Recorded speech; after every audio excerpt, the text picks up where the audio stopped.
Sumit, good morning. सबसे पहले तो जो आप बैंड में देख रहे हैं ये सबसे बड़ा स्टॉक ऑफ द डे होगा। आज जो जियो फाइनेंशियल का भाव सेटल हो गया 265 रुपये पर शेयर का ये दाम सेटल होता हुआ दिखाई पड़ रहा है, तो अब इसके ऊपर आपको नजर रखनी होगी। लेकिन इसके अलावा कुछ और स्टॉक्स में केईसी इंटरनेशनल, जिस पे आप ध्यान देंगे, जहां पर कंपनी को 1007 करोड़ रुपए के अलग अलग ऑर्डर्स मिले हैं। कुछ हॉस्पिटल बिल्डिंग्स के मैन्युफैक्चरिंग को लेकर भी ऑर्डर था। 5.5% के आसपास का उछाल केईसी में इस ऑर्डर के बाद देखने को मिल रहा है। ये ऑर्डर्स का इम्पैक्ट है यहाँ पर। पीएनबी हाउसिंग, जहां पर कंपनी ने अपने एक बड़ा एनपीए 784 करोड़ रुपए का एक एनपीए था, इसको पूरी तरह से रिकवर कर लिया है और उसका एक रिएक्शन है। 7% ऊपर पीएनबी हाउसिंग का स्टॉक कामकाज कर रहा है। 784 करोड़ रुपए के एनपीए था, जिसका रेजोल्यूशन कंपनी की तरफ से होता हुआ दिखाई पड़ा। रफली पूरी लोन बुक का 1.5% के आसपास का हिस्सा दिखाई पड़ता है।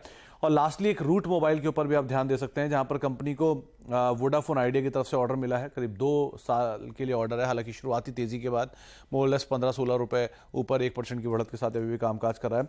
25% की एक रेवेन्यू ग्रोथ की उम्मीद यहां पर एनालिस्ट जो है वो लगाकर चल भी रहे हैं। तो 3 स्टॉक जिनके ऊपर आप फोकस करेंगे, एक है केईसी इंटरनेशनल जहां ऑर्डर्स का इंपैक्ट है, रूट मोबाइल जहां ऑर्डर का इंपैक्ट है, और लास्टली पीएनबी हाउसिंग फाइनेंस जहां पर इन्होंने एक रिजोल्यूशन लिया और रिजोल्यूशन का एक इंपैक्ट आप देख रहे हैं। 6.5% ऊपर स्टॉक कामकाज कर रहा है।